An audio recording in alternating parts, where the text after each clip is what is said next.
Oke, kita lanjut ke abstract class dan interface ya, teman-teman. Jadi ada abstract class dan abstract method ya untuk bagian abstrak itu. Jadi yang pertama adalah abstract class adalah sebuah kelas yang setidaknya memiliki satu abstract method ya. Jadi kalau misalkan teman-teman membuat sebuah kelas, kemudian dalam kelas itu terdapat abstract method, ya sebaiknya kelas itu dijadikan abstrak. Kemudian abstract class adalah kelas yang wajib memiliki child. Ngapain juga bikin abstract class kalau misalkan kagak ada childnya ya. Jadi pada dasarnya abstract class itu sifatnya kayak base class ya. Jadi kelas base yang kemarin kita pakai di contoh video sebelumnya itu bisa ya kita jadiin abstract class gitu ya. Kemudian terdapat abstract method juga. Abstract method adalah sebuah method yang harus dideklarasikan pada child class-nya. Parameter method yang dari parent harus juga dideklarasikan. Tetapi method yang sudah dideklarasikan pada kelas child dapat memiliki tambahan parameter. Kalau di dalam abstract class terdapat abstract method, ya jadi method itu wajib dideklarasikan lagi di child class-nya. Kemudian parameternya juga harus sama persis. Tapi kalau parameternya sudah sama persis seperti metode yang dideklarasikan di abstract class-nya, ya metode yang dimaksud ini abstract method ya. Terus child-nya butuh tambahan parameter gitu.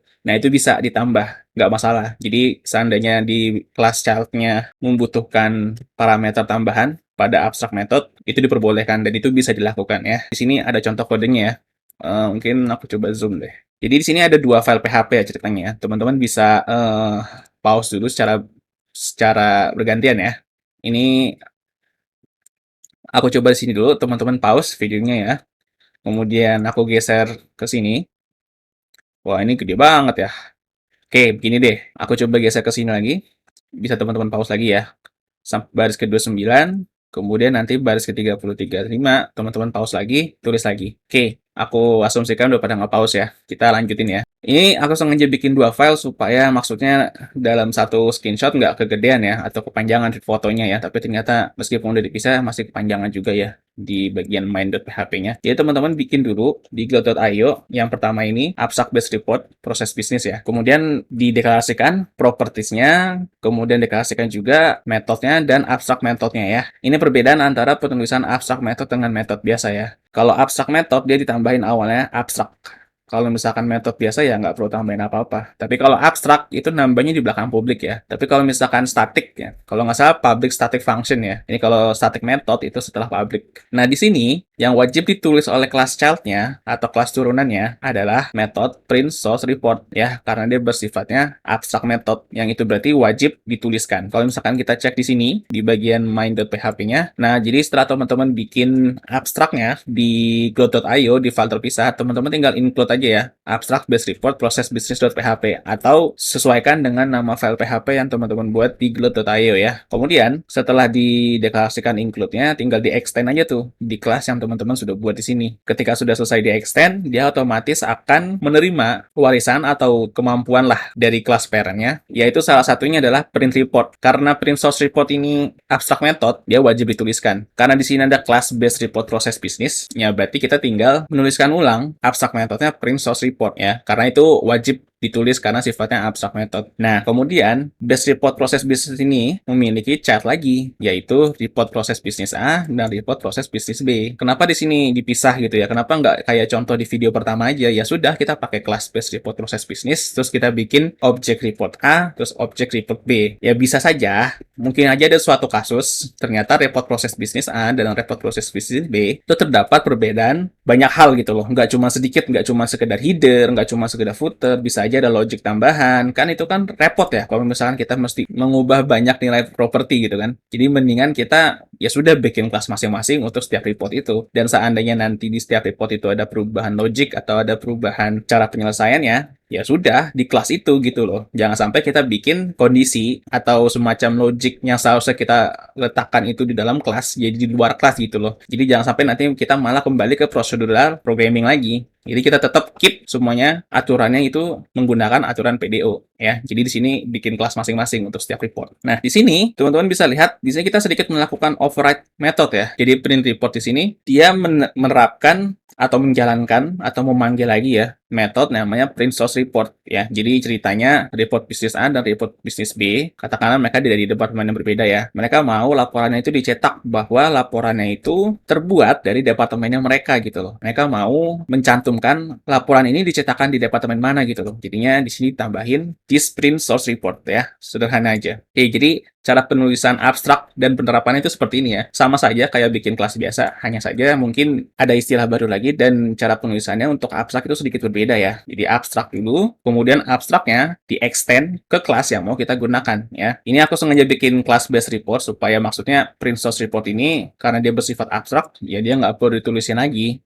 di report proses bisnis A atau di report proses bisnis B. Ini sengaja ditulis lagi karena dia melakukan override. Tapi kalau seandainya dia tidak mau melakukan override, ya ini bisa kosong ini body class ini. Jadi baris ke-15 sampai 19 bisa saja sih dihapus. Jadi kelas kosongan. Nah, terus gimana tadi dengan konsep kita kan mau tetap menerapkan PHP dengan cara penulisan OOP nih. Terus kalau nanti ada sebuah kelas kosongan, apakah itu diperbolehkan? Jawabannya ya boleh-boleh aja. Berarti kita sudah mempersiapkan untuk programmer kita yang di masa depan, ini loh, sudah dibuatin kelasnya, kamu tinggal lanjutin kalau misalkan ada perubahan logik dari kelas yang terkait gitu loh. Kan lebih enak ya malah. Jadi kalau ada kelas kosongan nggak masalah. Atau mungkin tambahin catatan start code here atau code here juga begitu aja juga nggak masalah ya, biar nggak kosong-kosong amat. Tapi yang jelas kelas kosongan itu nggak masalah. Yang penting kan dia nge-extend ya. Yang jadi masalah kalau misalnya kelas kosongan terus dipakai terus yang nggak jalanin apa-apa itu baru masalah. Kita lanjut. Kemudian ada interface. Interface adalah script yang dapat diimplementasikan ke dalam kelas. Interface bukan sebuah kelas. Kelas yang menggunakan interface harus mendeklarasikan seluruh metode yang terdapat di interface. Di sini mungkin teman-teman udah ngerasa perbedaan ya, interface sama abstrak ya. Jadi kita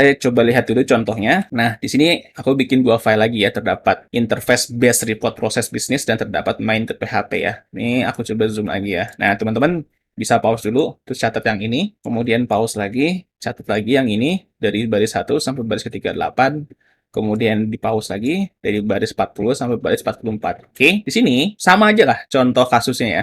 Sama-sama dari setiap departemen ingin mencetak laporan ini dibuat dari departemen mereka gitu loh. Tapi, di sini kita menggunakan interface, tidak menggunakan abstract class. Bisa dilihat cara penulisan interface, dia nggak punya properti. Dia juga nggak punya metode. Maksudnya punya metode di sini adalah metode yang maksudnya nggak punya metode di sini adalah dia nggak punya metode yang ada isi bodinya gitu loh, yang ada isi logic codingnya. Dia hanya mendeklarasikan metodenya saja, dan kemudian metode yang dideklarasikan di interface itu harus dideklarasikan lagi di kelas yang implement ke interface tersebut. Jadi base report proses bisnis ini dia mengimplementasikan interface base report proses bisnis. Karena kita butuh header dan footer, akhirnya header dan footer itu kita tulis di kelas base report proses bisnis ini, bukan di interface-nya. Kalau tadi kan di abstrak kita tulis header sama footernya di abstrak kelasnya ya. Dan memang di abstrak kelas itu bisa memiliki method dan memiliki property, sementara kalau interface tidak. Kemudian barulah kita deklarasikan lagi metodenya dari interface ya, print report sama print source report. Padahal sebenarnya sih di sini sama aja, cuma beda cara penulisan aja ya, kalau misalnya teman-teman lihat ya. Dan hasil outputnya sama aja, kecuali kalau teman-teman otak-atik sedikit mungkin berbeda lah. Cuman kalau teman-teman pure ngetik ulang dari kode yang aku screenshot ini, hasil outputnya sama aja ya, udah dites soalnya.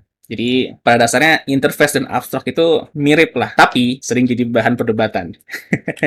Kita coba lanjut dulu ya. Ini kan teman-teman udah tahu ya cara penulisan interface dan abstrak ya, tapi mungkin teman-teman masih bingung kapan kita harus menggunakan abstrak, kapan kita harus menggunakan interface. Tapi kalau misalkan teman-teman masih menggunakan contoh basic seperti ini sih, abstrak sama interface itu masih belum terlalu kepake ya. Tapi kalau misalkan udah pernah terjun atau pernah mau coba bikin aplikasi jadi menggunakan kasus real life dari suatu proses bisnis ya, atau dari kebutuhan suatu perusahaan, interface sama abstrak itu bisa kepake banget. Itu benar-benar bisa mempermudah dan membuat sebuah kelas itu lebih paten kepada kesepakatan yang sudah kita buat. Jadi abstrak sama interface ini termasuk satu hal yang bisa membuat programmer disiplin gitu loh. Ya, karena biasanya abstrak dan interface itu sudah bersarang di mana-mana. Kalau misalkan itu dihapus ya nanti banyak error. Mereka harus menghapus implement dan extendnya berulang kali, itu sangat merepotkan sih. Jadi biasanya memaksakan programmer di masa depan mengikuti aturan abstrak dan interface yang sudah kita buat gitu loh. Sekarang kita masuk ya ke pembahasan topik. Apa sih perbedaannya abstrak sama interface ya? Kalau misalkan tujuannya sama aja gitu loh. Nah, di sini ada interface versus abstrak ya. Jadi yang pertama adalah kita bahas dulu ya perbedaan antara interface dan abstrak ya. Interface tidak dapat memiliki properti. Abstrak dapat memiliki properti. Interface tidak dapat memiliki abstrak method. Abstrak dapat memiliki abstrak method dan juga metode yang biasa. Mungkin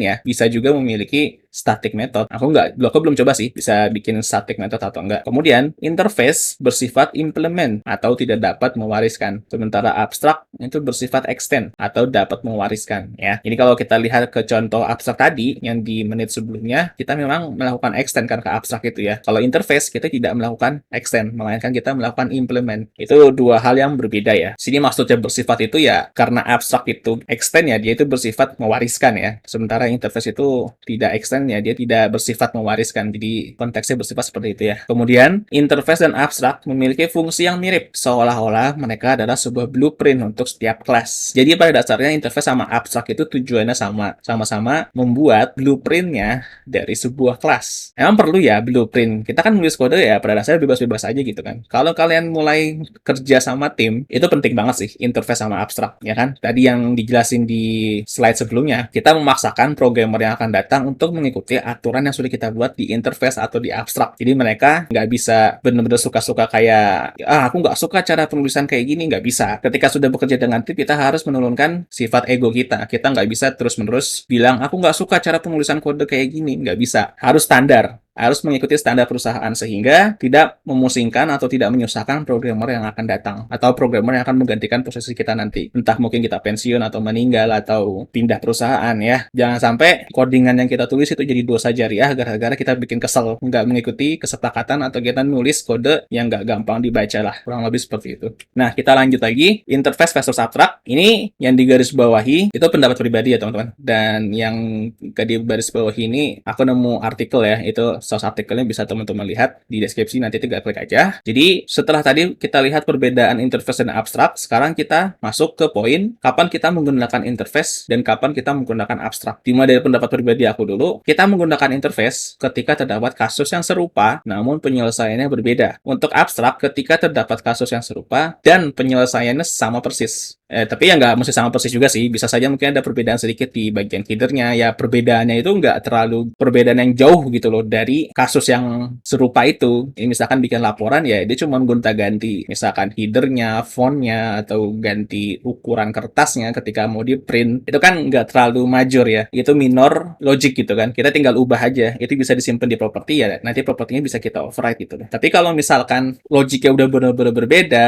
kemudian banyak hal yang harus diubah, kita nggak bisa paksakan dia menggunakan metode yang sama, akhirnya dia override seluruh metode yang ada di abstrak tersebut. Ketika mendapatkan kasus seperti itu, lebih baik dibuatkan interface ya. Karena apa? Karena kalau misalkan aku mengacu dari pendapat yang ada di artikel ini ya, ketika perlu mendefinisikan penyelesaian yang dapat diterapkan oleh beberapa kelas yang tidak terkait, gunakan interface. Kemudian ketika perlu menyediakan dasar untuk digunakan kembali pada turunannya atau menyediakan implementasi umum, gunakan abstrak. Nah, ini pendapat aku juga mengacu dari artikel ini gitu loh. Kita bisa lihat di sini bahwa kalau untuk interface dia jelasin ketika perlu mendefinisikan penyelesaian yang dapat diterapkan oleh beberapa kelas yang tidak terkait. Ya kan, itu berarti bisa saja report A dan report B itu mereka nggak sama-sama menggunakan abstrak gitu loh. Mereka punya logiknya masing-masing gitu loh. Tapi jumlah metodenya sama. Kemudian supaya kelas itu nggak jadi terlalu lepas aturan penulisannya, atau mungkin mereka mau membuat sebuah aturan paten, ketika ingin membuat logik aturan, sebaiknya gunakan interface ini. Karena apa? Karena sini interface-nya sudah terdeklarasikan semua. Selain membuat aturan dalam penulisan sebuah kode, kita juga bisa membantu secara nggak langsung bahwa ini perusahaan sering bikin report kayak gini gitu loh. Ya sudah, pakai interface ini aja, ini bisa membantu kamu. Kamu nggak perlu buka-buka dokumen teknis atau semacam flowchart gitu ya. Kamu tinggal lihat ini interface-nya, saya yakin kamu paham walaupun hanya melihat interface saja. Bisa saja ada kasus seperti itu ya. Jadi kita,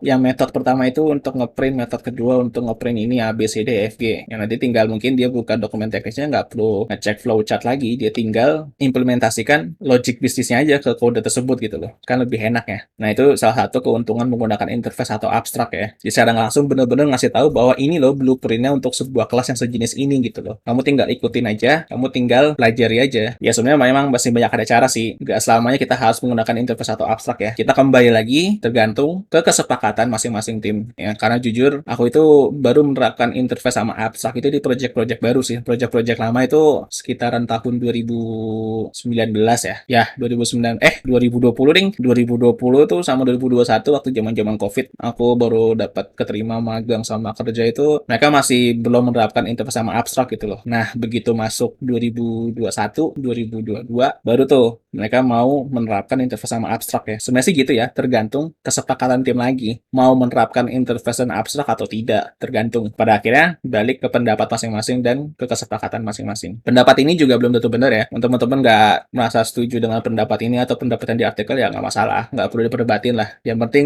kerjaan kita selesai, kita digaji. Udah, aku yakin tujuan kita sama lah. Oke, itu untuk abstrak dan interface ya. Kita lanjut ke materi traits di video selanjutnya.